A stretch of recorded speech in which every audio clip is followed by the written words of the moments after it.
मध्य प्रदेश के मुरैना जिले में आज कांग्रेस के लोकसभा प्रत्याशी सत्यपाल सिंह सिकरवार उर्फ नीटू के चुनाव कार्यालय का उद्घाटन करने पहुंचे। राज्यसभा सांसद अशोक सिंह और शिव भाटिया, अखिल भारतीय कांग्रेस सचिव और उनके साथ रामनिवास रावत विधायक, कई कांग्रेस नेता मौजूद रहे।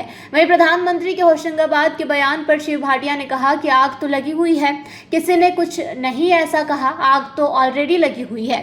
बेरोजगारी की आग लगी है, भ्रष्टाचार की आग लगी हुई है, महंगाई की आग लगी हुई है। इसे क्या मानते हैं? लोकतंत्र कहाँ आकर खड़ा हो गया है? क्या न्याय प्रिय शासन चल रहा है? कितनी आचार संहिता का उल्लंघन हो रहा है, इसके सुन रहा है क्या प्रशासन? वहीं बीजेपी के घोषणा पत्र को लेकर उन्होंने क्या कुछ कहा, ये आपको सुनवाते हैं।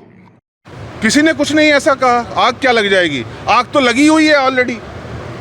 महंगाई की आग लगी हुई है, बेरोजगारी की आग लगी हुई है, भ्रष्टाचार की आग लगी हुई है। इसे क्या मानते हैं आप? लोकतंत्र कहाँ खड़ा हो गया आके? क्या न्यायप्रिय शासन चल रहा है?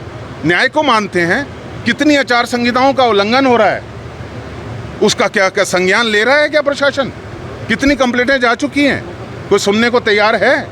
घोषणाओं में ही रह जाएगा, क्योंकि पाखंडी तो सिर्फ घोषणाएं करते हैं, अमल थोड़ा करते हैं। देखते जाइए आप।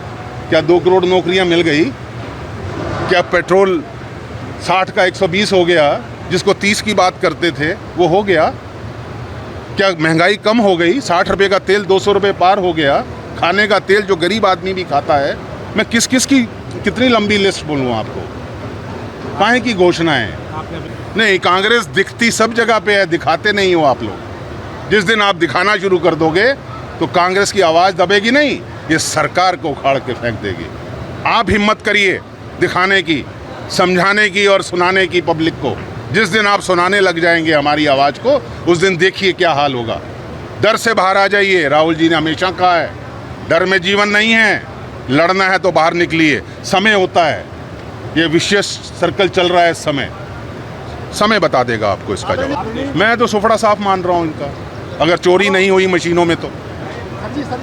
ईवीएम का जो मुद्दा हम शुरू से उठा रहे हैं, क्यों नहीं मानते ये? क्यों नहीं सुनते उसकी? अब तो सुप्रीम कोर्ट ने भी कह दिया। क्यों इनके कानों पे जू नहीं रेंगती? क्या डर है? दुनिया में 3 देश सिर्फ ईवीएम का इस्तेमाल करते हैं, और सबसे ज़्यादा अगर ईवीएम का गलत इस्तेमाल हो रहा है तो यहाँ हो रहा है। कौन सी ऑपोजिशन की पार्टी ने इस मुद्दे को नहीं उठाया?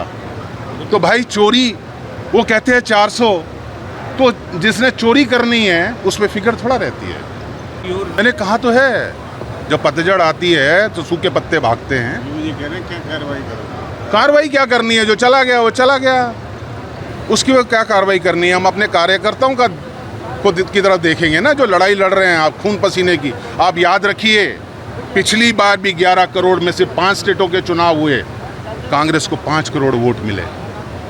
जनता कांग्रेस के साथ खड़ी है, लेकिन उनकी कारगुजारियों के कारण, उनकी कारस्तानियों के कारण और हमारी ईवीएम की बात ना सुने जाने के कारण हमारी सरकार नहीं बनी। यहाँ पे ये सरकार उन्होंने बनाई नहीं है, ये छीनी हुई सरकार है। वो जनता जो पलटना चाहती थी, आप समझ सकते हैं।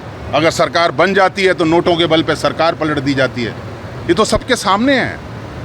हमसे प्रश्न इस बात के बारे में क्या करते हो? उनसे प्रश्न करो ना, जो ये काम करते हैं। कितना डर है उनको कितना डर है? अपनी पार्टी संभालें, प्रवचन हमारे अध्यक्ष के ऊपर, जो एक जमीनी कार्यकर्ता है, हर समय कार्यकर्ताओं के बीच में रहता है, हर समय लड़ने को तैयार है। कोई घबराहट नहीं है किसी को भी, कोई डर नहीं है, ना ये डरा सकते हैं। वक्त बता देगा आपको। मुरैना से देवेंद्र सिंह राजपूत की यह रिपोर्ट।